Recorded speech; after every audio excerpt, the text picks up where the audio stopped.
आज का जो वीडियो बनाने का जो उद्देश्य वो यह है कि आदिवासी समाज में टोटेम का क्या महत्व होता है और दो कबीलों का अगर एक ही टोटेम होता है तो उनके बीच में किस प्रकार के संबंध होते हैं। आदिवासी समाज जो है वो कभी भी जातियों में नहीं बटा था, संपूर्ण आदिवासी समाज जो है कबीलों में रहता था। तो क्या होता था कि किसी भी कबीले का एक टोटम होता था, वो कोई कुछ भी हो सकता था, या तो कोई सा जानवर हो सकता था, कोई सा पेड़ हो सकता था। अब ये जो कबीले जो होते थे उन कबीलों का जो संबंध जो था वो टोटेम से बहुत ही गहरा माना जाता था। किसी कबीले का अगर टोटम अगर कोई जानवर है तो उस जानवर को मारना प्रतिबंधित था। टोटेम का जो अर्थ जो होता है वो तोते मन है कि एक ही माता के जन्म में भाई एवं बहन।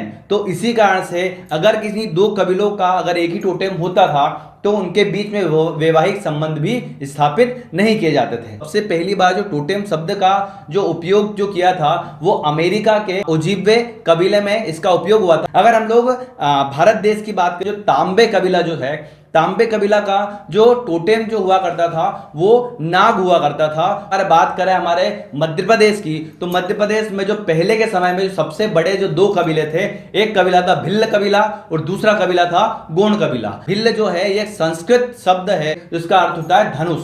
तो इसका जो टोटेम जो था वो धनुष था और दूसरा जो कबीला था गोंड कबीला, और गोंड का जो अर्थ होता था वो था पर्वत। इसका टोटेम होता था पर्वत और इसी के नाम से इनको आने वाले समय में इसको जातियां बना दिया गया। अगर हम लोग भिल्ल कबीले की बात करें तो भिल्ल कबीला आने वाले समय में छोटे छोटे कबीलों में विभाजित होना प्रारंभ हो गया। कई सारे जो कबीलों ने, किसी ने अपना जो टोटेम जो है मोर रख लिया, किसी ने अपना टोटेम जो है वो शेर को रख लिया। तो एक जो कबीला जो पाया जाता है मोरी कबीला, और मोरी कबीला का जो टोटेम जो होता है वो मोर होता है। जो मोरी कबीला की जो महिलाएं जो होगी वो मोर को देख के पर्दा कर लेती है। पर्दा इसलिए करती है क्योंकि कहीं ना कहीं उनका संबंध उनके पूर्वजों से माना जाता है। गावला नामक जो लता जो होती है वो एक कबीले की टोटेम थी, तो उसको अगर इन कबीलों के सदस्यों के द्वारा अगर पेड़ भी लग जाता था तो उससे वो क्षमा याचना करते थे और उस वृक्ष को वह सलामी देते थे। तो सिंधु घाटी सभ्यता जो थी वो भी कहीं ना कहीं आदिवासियों की सभ्यता थी और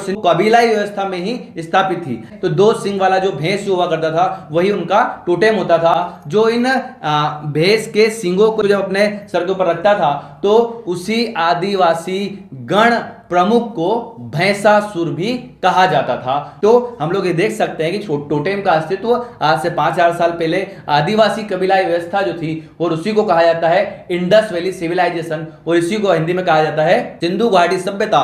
तो वहां तक इसका इतिहास रहा था और आज का जो वीडियो जो बनाने का उद्देश्य यही था कि हम लोग आदिवासी समाज के प्राचीन इतिहास को भी जाने।